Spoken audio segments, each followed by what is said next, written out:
Everyone saw the moment he stopped breathing. His face pressed into the pavement, knees pinning his spine, hands cuffed behind him as he struggled to inhale. The officers shouted the same lines they always used.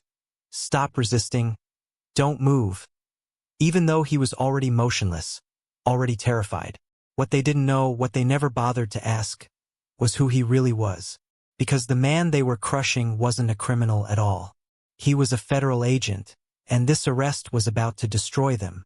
Marcus Hale kept a quiet routine. To strangers, he looked like an ordinary black man heading home after a long shift. But he wasn't ordinary. For 12 years, he worked for the FBI, specializing in counterintelligence. Calm under pressure, sharp, trained, unshakable. But that night, none of his credentials mattered. He had just finished visiting his mother, driving through a wealthy suburb he'd passed through countless times. He wasn't speeding. He wasn't distracted. He wasn't doing anything wrong. Yet, when he noticed the police cruiser behind him, sticking too close, he felt something familiar tighten in his chest. He'd seen this pattern too many times. A slow follow, a sudden siren, a reason invented on the spot, and a black man who fit a description. When the lights flashed, Marcus pulled over immediately, hands visible, movements slow, rules followed perfectly. He told himself it would be fine, but deep down he felt the shift in the air. This wasn't routine. This wasn't normal. Something darker was coming. 2 officers stepped out, smirking, swaggering, radiating the certainty of men who believed the law bent for them. One circled the car like a predator, tapping the window with unnecessary force, while the other hovered near the trunk, palm resting on his gun as if waiting for an excuse. Marcus stayed calm, hands still, breathing steady. He introduced himself politely, stated he was heading home, offered his ID through the cracked window. But they didn't check it. They didn't care. The officer with the flashlight leaned in, eyes narrowing with something colder than suspicion. "You look nervous," he said, though Marcus hadn't moved an inch. Before Marcus could respond, they ordered him out of the car. No explanation, no probable cause, just power. As Marcus stepped out slowly, one of them grabbed his wrist, twisting it behind him with sudden force. The other shoved him forward, slamming his chest onto the hood so hard it rang like metal thunder in the night. He tried to tell them he was an agent. He tried to warn them. He tried to breathe. But they didn't want words. They wanted submission. One officer pushed him onto the ground.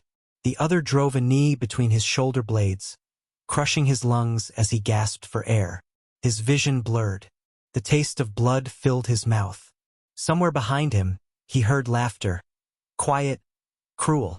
Their body cameras malfunctioned. Their report later claimed he attempted to flee. Their voices, thick with prejudice, spilled insults they didn't bother to hide. And just as Marcus felt the world dimming, a scream cut through the air.